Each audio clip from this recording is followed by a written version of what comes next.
What's going on, everyone? My name's Alex. That's Eileen, and you're watching Straight to the Chicane podcast. And this week we're going to be talking about the Hungarian GP. It was a pretty good weekend, I would say, right? Yeah, it was. There was a lot. I mean, it's the last race going into the summer break. There's a lot of mix-up, a lot of things we don't normally see. Mm-hmm. I feel like, some good changes, some surprises. Yeah, I mean, the big surprise really is Vettel. Well, that's the news. Yeah. Vettel joined Instagram. Didn't y'all hear? And then immediately retired. Yeah, so it was like we woke up, the news was there, it was fresh. Oh my God, he's already verified. He already has 500,000 followers. Yeah, incredible. And immediately announcing that he has basically a press conference. Yeah. And announces his retirement. I cannot say that I'm surprised. No, you called it early on. I think you called it last year, that this was going to be his last year. I kind of You were reluctant. I still don't believe you, actually. Yeah, no, and I think after last, like in Paul Ricard, they asked him, what's your future going to be like? And he's like, well, I'm racing this weekend, and I'm racing next weekend. And so it was kind of a hint in my book, but also I just, see Seb as a very family man, not racing isn't his life anymore. He's ready. His kids are getting a little bit older. Yeah. So I respect him for that. But yeah, so that was really the big news going into the weekend, I guess. So now the talk is who's taking his seat. Mm-hmm. And we did a poll on our Instagram. I think majority of the people said Schumacher. Yes. So I don't know if it's the right. So here's the thing: is that it sounds like Vettel, had words with the team of who his recommendation would be, and that he, of course, him and Mick have a very close relationship. But is it a step back? We've seen a lot of progress with Haas, or is there a lot of potential at Aston Martin that we just haven't seen yet? I think there's more potential. I think if I'm going to be honest, I think Stroll is not their number one driver. And so they need to bring in either someone that's young, proven winner in previous things, like someone like Oscar Piastri, mm-hmm. Or even like a Schumacher, because he won at Formula 2 as well. Mm-hmm. There's a lot of talk about Drogovic from F2. Yeah, I've heard that. So should we bring in some new talent? But I think also, having some senior talent, it could go anywhere. I really don't know, to be honest. I feel like it's crazy because we haven't heard a lot of contract renewals. Of course, like we heard Max, we heard Sergio. We know Carlos and Charles are locked in. A lot of the main seats are. Yeah. And then Bottas. But we've got the other Alpha seat. We've got, of course, Williams up in question. Mm-hmm. So there's a lot of seats that potentially haven't been announced yet. And I feel like summer break is normally when contracts are getting signed. We'll hear something coming back. Yeah, we're going to hear a lot of news at Spa. I feel like that's when we heard about George going to take Valtteri's seat last year. So. Yeah. So that's the big talk, I think, that most people are going to be talking about. So who do you want to see take the seat? Honestly, I'd like to see Oscar Piastri in Formula 1. I just don't know if he's going to go to Aston Martin. Like, my thing is, in order to get him to Formula 1, is Alonso needs to go to Aston Martin. But essentially, I think that's going to happen. How weird for Alonso to take Vettel's seat. Just because they're like old champions, been in the sport together forever. Yeah, Alonso longer. Yeah. Alonso, who turned 41 this week. Yeah. Happy birthday. Happy birthday. So, so the big thing kind of going into this weekend also, they were talk of rain. Oh, my God, yeah. And it was like, they don't know when it was coming, and then it finally did come. It came in the morning of Saturday, before practice 3. Mm-hmm. And it kind of just dried up a little bit for the qualifying. So the qualifying was drier. They are on dry tires. Yeah. Well, I mean, qualifying, I guess free practice 3 started as a torrential downpour. Yeah. It was sopping wet. They were on full wets to start. There was rivers going across them. Yeah. It was wet. Yeah. It was but what are we going to see? Having those cars on the thing that you hear the announcer say all the time, it's like having a vacuum, and they just throw all that water out. I know. And it dried out, but that whole area was, I just didn't get as hot as it was on Friday for their Friday practices. It was quite different, So we also saw. What did we see? Yeah. We've got to talk about free practice 3. I and know. we've got to talk about We're just talking about the other ones where we saw some of the Latifi and free practice 3 because the conditions were getting better. It was a torrential, like nasty wet track. But it got better and better and better. And he put it P1 for FP3, guys. Yeah. We saw Williams 1-3 and Leclerc in a Williams sandwich. And the big thing also was Mercedes wasn't looking so hot in practice. Oh my God, Mercedes was like scary bad in free practice 3, which is unusual to see considering this year, I feel like their best qualifying has been in wet conditions. Yeah. So to see them really not perform, obviously we saw them perform well in the dry. So thank God it didn't rain today for them. Yeah. But, you know, kind of like a little bit of a strange turn of events Saturday morning. And honestly, I think this weekend really, I was like, oh yeah, going into this weekend, Mercedes is going to look good. And then I got scared for a minute watching that practice. I was like, oh man, what's going on? Yeah, and even FP2, but I'm like, okay, so Friday, I think they knew that it was going to be super rainy on Saturday. So they were running a lot of testing for the race for Sunday. Right, yeah. So it was like, okay, I'm really not going to put I'm not putting all my thoughts into free practice 1 and free practice 2. I've always been that type of person. Like, it doesn't really matter. Yeah. Because they're just running to figure out like tires, all those different types of their strategy piece, what's going to work, what's not going to work. So apparently Ferrari didn't figure that out in free practice 1 and 2 for today's race, but we'll get to that later. Yeah. So That's kind of funny that you said that. So then Ferrari just, man, they keep making mistakes. You know, honestly, it was either going to go one way or another. Yeah. Was it going to be hardcore redemption this week for Charles? Sure. Or was it going to be another disappointment? Disappointment. And I don't know. I mean, it was... But whose fault was it? Because everywhere on the social media is saying that everyone's a clown. That's on, all the engineers made the wrong call. But if you watch what really happened, they weren't really have the pace. Well, they were on it. Right. They were on the softs, and they were getting passed. Okay. So listen, I don't know. I mean, listen, I always say my favorite philosophy is there's 2 sides to every story, and the truth lies somewhere in between. Yeah, so, I know, but the strategy call, was it determined before the race? Because we heard from Matteo that Carlos was on the same strategy as Hamilton, and it didn't work. Yeah. So was this Charles's strategy all along to go on the hards? I mean, granted, they should have figured out from the Alpines that the hard tires weren't working. Question. And they should have just pivoted. I mean, we know Ferrari to have a plan A, a plan B, a C, a D, an E, all the way to plan Z. Probably. So it's unusual that they couldn't just a room full of engineers pivot and make a different change. I'm sure there's plenty of different plans. There is. They're like the only team that we hear that's like, okay, plan D. Yeah, you're right. Plan destruct. Yeah. So what else do you have for me before we really kind of talk about this race? Oh or qualifying, really. I mean, really. So obviously we saw a little bit of a mixed bag, I would say. A lot of highlights, I would love to say, but we got George Russell's first pole position this weekend. Yeah. A long time coming. I think. And kind of a surprise. Honestly. It was a big surprise. It was the last lap, no more time left. And. But Mercedes was looking good. So, okay, we're coming out of free practice 3. Garbage. Like, what's going on? They even said their worst, practice weekend. Right. Going to qualifying, Q1, Mercedes 1-2. Lewis Russell. And we're like, wait, what? Yeah. Where did this come from? So then going into Q2, not as crazy. They're not ringing the tops, but Q3, they've still got the potential. Lewis, we didn't get to see his full potential lap. Would he have been on pole? Quite possibly. Yeah. I think they're feeling a lot better with their cars, but it was a shock for me. Okay, so Q3 was a shakeup. Everyone, of course, is coming out with 2 minutes left. Yeah. Max has an engine issue.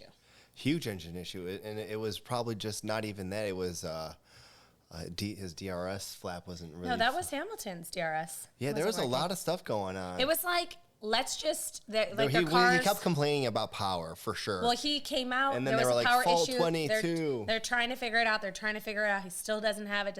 He ended up like 24 seconds down. Yeah, because he couldn't get a fast lap after that. Well, because his engine was crap. It took. Yeah. Yeah. But he got a new one today and redemption. So.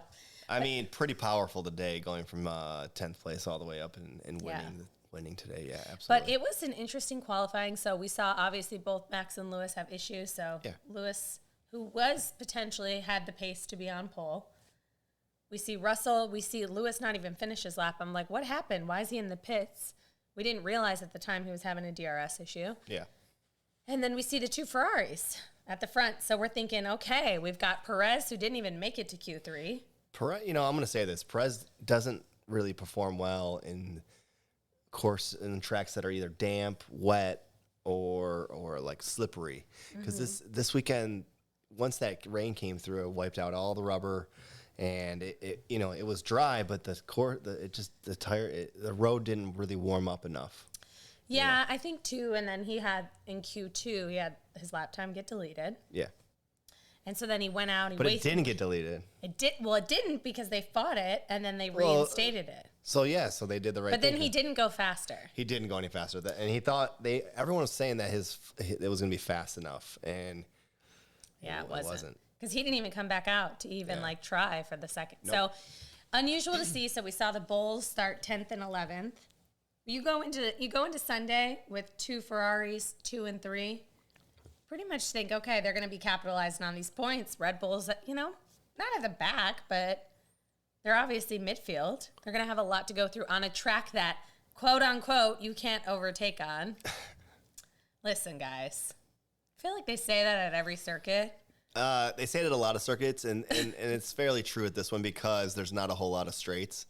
There's the one main straight, and then there's another spot where the DRS is. I saw a lot of overtaking on like the S turn where it was like going to go wide, then you get the inside line. And it's really because these new cars. I mean, even though last year there was some overtaking here too.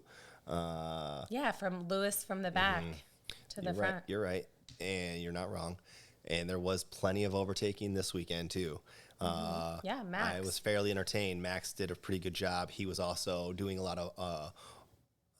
He got lucky with some pits and was able to overtake. We even saw Ricardo doing a double overtake on the Alpines. You're right. So don't tell me you can't overtake at this track. You can. So hopefully sooner or later we can overtake in Monaco, I guess, right? Oh, God, they're going to have to change the whole track. I know. But eventually, one can hope. So we ended up with Mercedes with George Russell on pole, and then it was a Ferrari 2-3, and I thought Carlos had it in the bag this weekend. He looked strong. He looks confident. He looks at one with the car. I definitely was picking him. I thought he was going to win this weekend. So did I. Yeah, which I was surprised that we both had the same winner. I know. Yeah, we both had him on. I did have a Mercedes double podium. So I'm like, I guess I win. Just kidding. It's always a competition with me. That's because Mercedes is finally back, and so this whole race, if you guys got to check it for sure. It was pretty good. Lewis came from 7th. Lewis had another good start. This is 2 good starts in a row. Also 2 P2 finishes for Lewis. Yeah. 5 consecutive podiums. Okay, 6 of the year.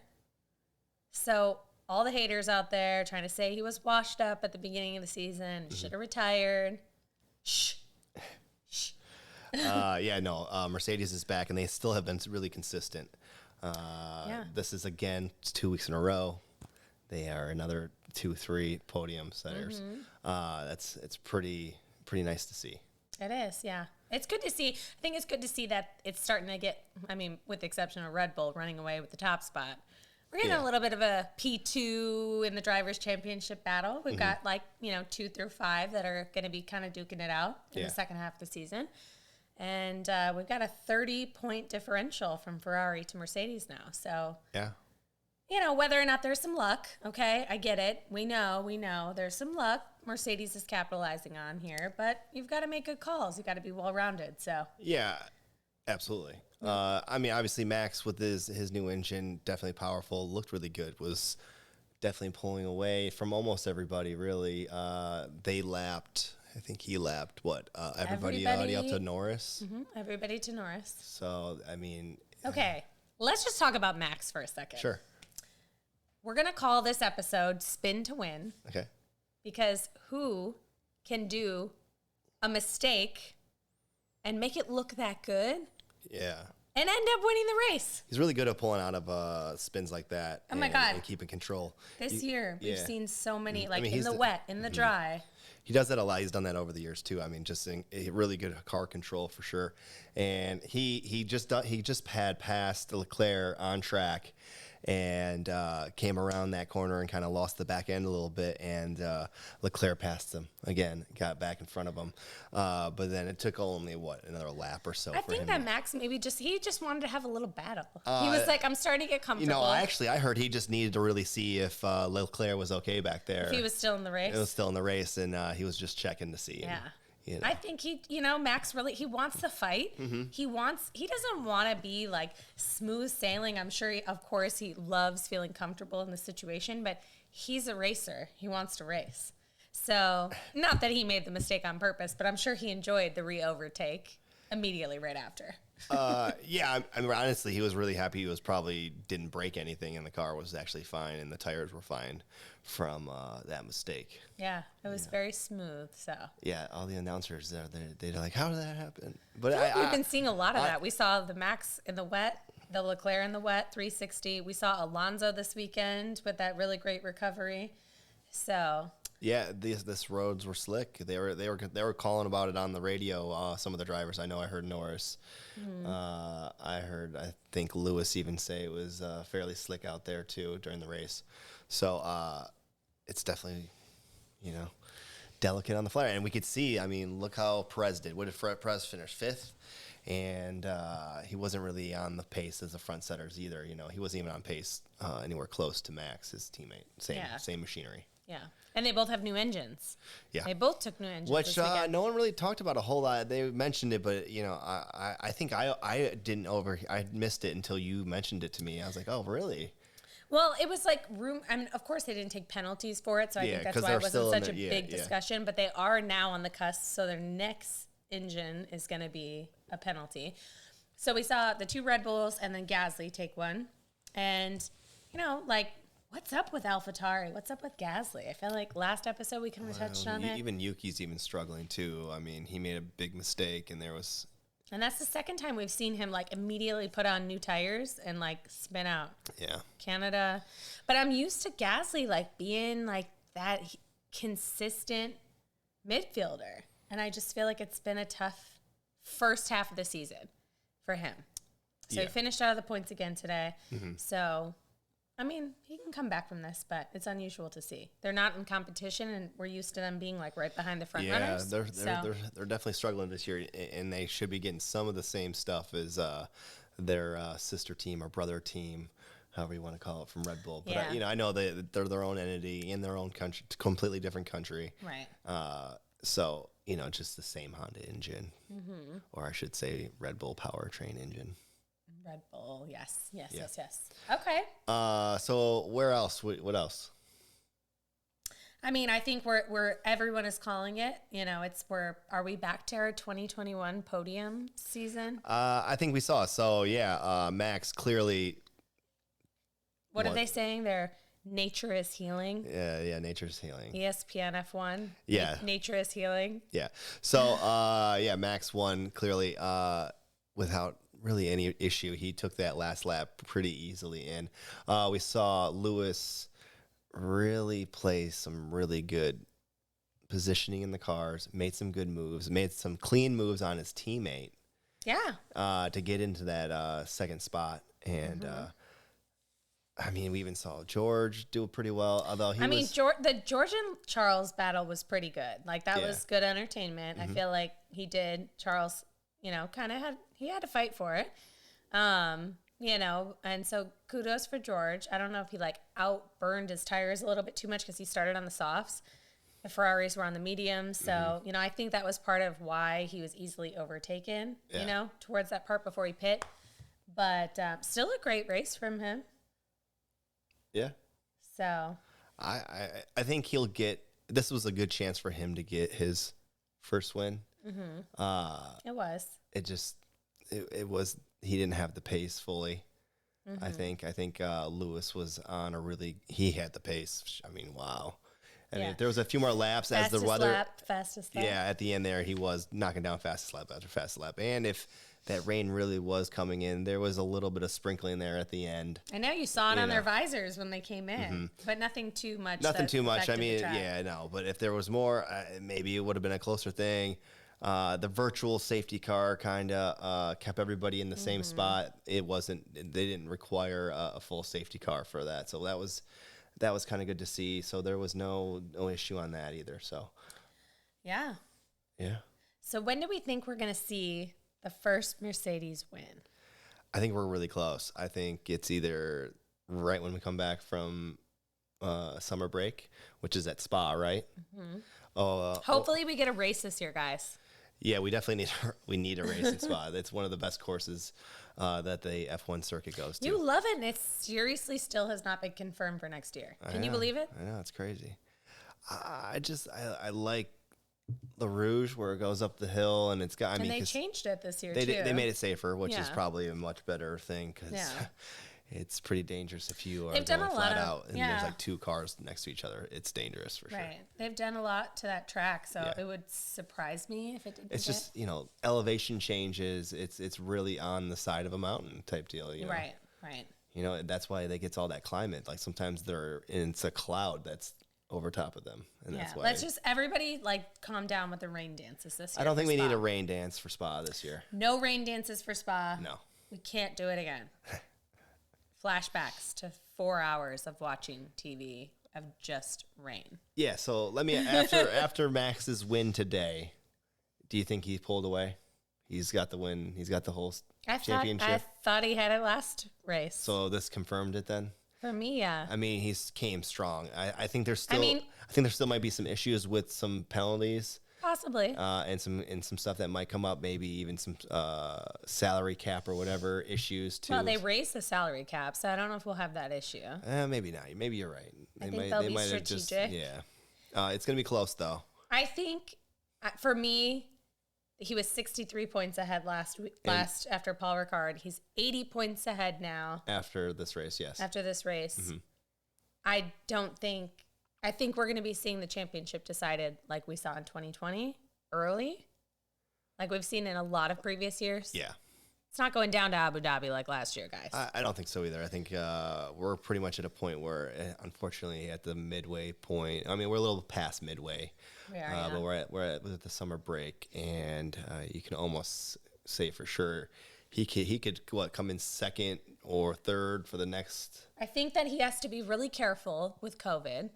Because if he was to miss a couple races, but even somebody said if he was to be disqualified from all of the European circuits, coming back in Singapore, he would still be leading the championship. He would still be leading the championship. So he could take a longer break, essentially. Yeah, he can go on a super long holiday. He can go on a 6-week or 8-week holiday. So for me, I think after Paul Ricard, he just had to finish P2 at every race with the fastest lap. Mm-hmm. And he would seal the deal.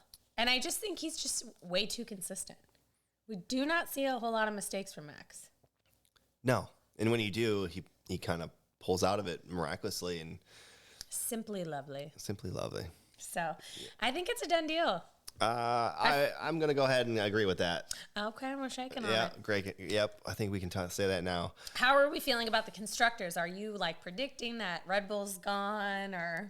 I think we should focus more on who's going to take second. Oh my God! Because I think that's more up for grabs than right now.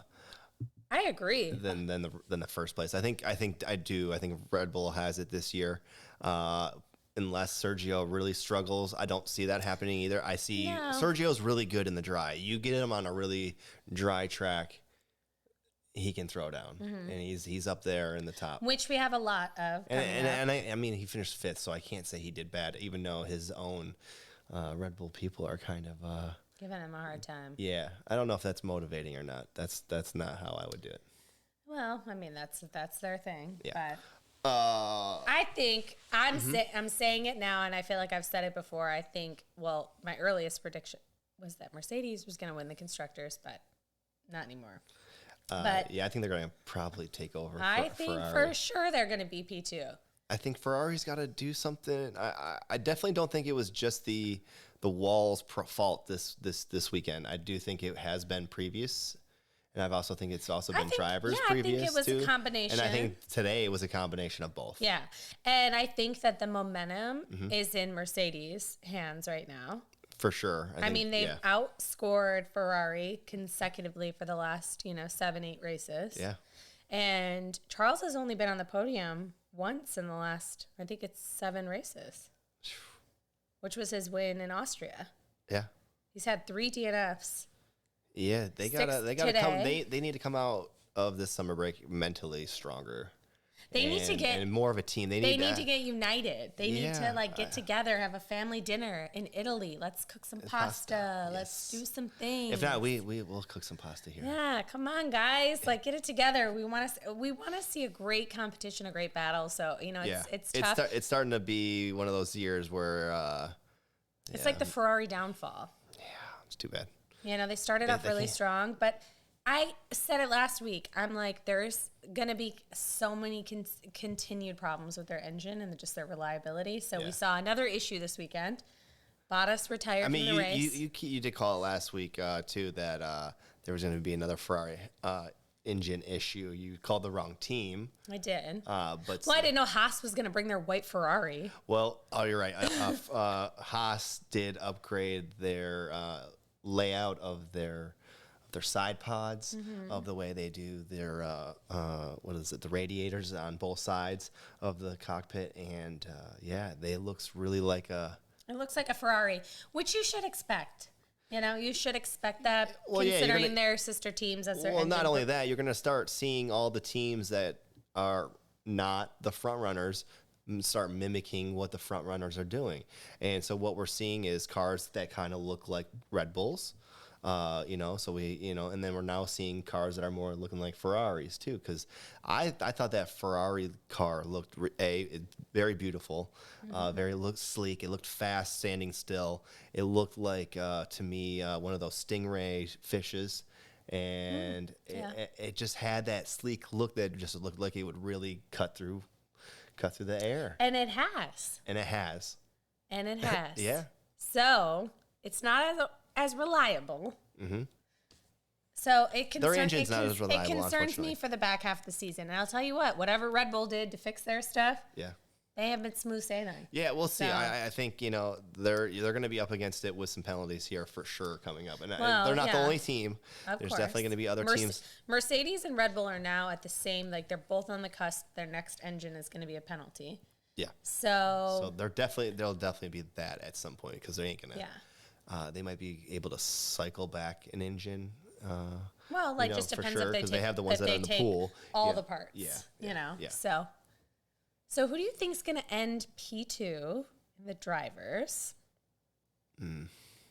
So currently it's still Charles.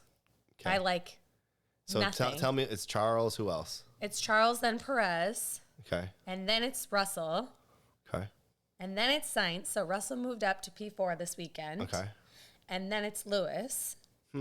But it's a very, very close situation. I think they're all within, 20 points of each other or something like that? Well, it's 5 points from Charles to Perez. Okay. And then it's, I don't know, 15 points to Russell, 2 points to Sainz, 10 points to Lewis. Man, it's up in the air. I think right now momentum would go to Mercedes. Yeah. I think, and right now, I think reliability, it's not just momentum, it's reliability and consistency. Momentum. And one thing I can speak on a little bit is, like, when I used to race skiing, I was very consistent. I wasn't always the first one down, the fastest, and I never really blew out and DNF'd or anything like that. I was very consistent, and so doing that, I finished pretty well. you know. Well, you got to finish. Yeah, I finished. You got to finish to do something. That's right. It's you know, and that's the thing is, you know, we see Russell this weekend on pole. Everyone's saying, "Oh, this could be his first win," and he set himself up to have it be his first win. Hopefully he'll get it. Yeah. I think without a doubt, before the end of the season, we'll see him get his first win. Yeah. So the question then is, who's going to get the first win from Mercedes? I think it's going to be Lewis. I do too. I think it's his skill set. I think what we saw today, was extremely impressive. Yeah. And I mean, he's definitely the number one driver, even though points wise it doesn't show that. He's the number one driver on that team. He's the 7-time world champion. He knows how to drive the car. He won this place, 7 times? 8 times. 8 times. Yeah.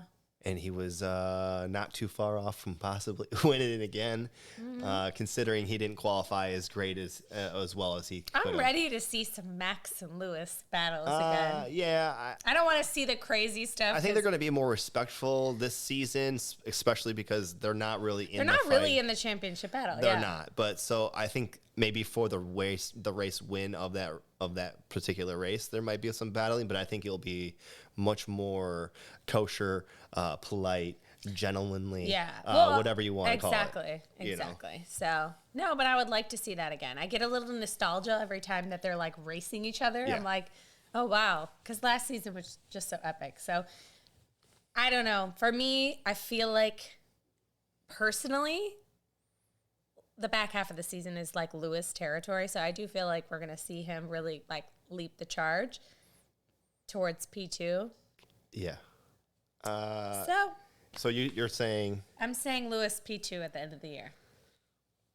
No, don't murder. Where do you think Ferrari's going to end up? Anyway, either one. I feel like the way things are going, I feel like we're going to see a P2, P3 for Mercedes. Wow, that's pretty. I know it's bold. Okay, guys, listen. Yeah. I'm just an amateur, okay? That's right. I mean, Perez, I feel like the back half of the season, it's all dry. It's all great racing. So I feel like if, we don't have any issues, we'll probably see him in the battle too. I just feel like, you guys, literally, Max and Lewis started P7 and P10 and finished P1 and P2. They are in a class of their own. Yeah, I mean, the benefit of a brand new engine with Max, for sure. And then Lewis, their car is finally getting dialed in correctly. Mm-hmm. Their car is fast for sure. And this weekend, Ferrari just didn't have that pace at all. You know what's weird is we're starting to see the teams right now kind of be together, and kind of you see the top teams all 1 through 6. Right, and then you kind of start seeing where the back teams are kind of going, and they're kind of all, especially this race this weekend, and they were, it was all the teams back to back pretty much at some points throughout the race, and that's kind of how it's spacing out to be right now. So I kind of hope that changes a little bit. I know they're not, when they go down for the summer break, no one's supposed to work. Mm-hmm. No one's supposed to be doing anything. I know some engineers can take some paperwork home and do some analysis on the job that they just did here on this race. Hopefully sitting on a beach, drinking some beers, enjoying themselves, because they definitely deserve it. It's a long season. It's one reason why I enjoy the sport. I like how long it is. It's not like, I'm not big into baseball here in America. I like football a little bit, but football is fairly short season. Mm-hmm. Well, we don't need a race every day. No. We don't even need one every week. I mean, we enjoy one every week, but I don't think we could handle, watching all that much content all the time. I think we need sometimes breaks as well from the sport too. But I do like how long it is throughout the year. It's a good reason to watch, and it's only 20 racers really, so it's like you kind of get invested in all of them. Yeah, you certainly do. Yeah. So as we kind of go into this summer break, it's 3 weeks off, and then they kind of come back, and they're going to be in Spa. Yes. Yeah.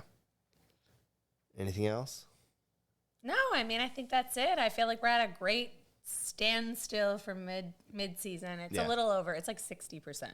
60%. I'm like, because we only have 9 races left. Is that weird to say?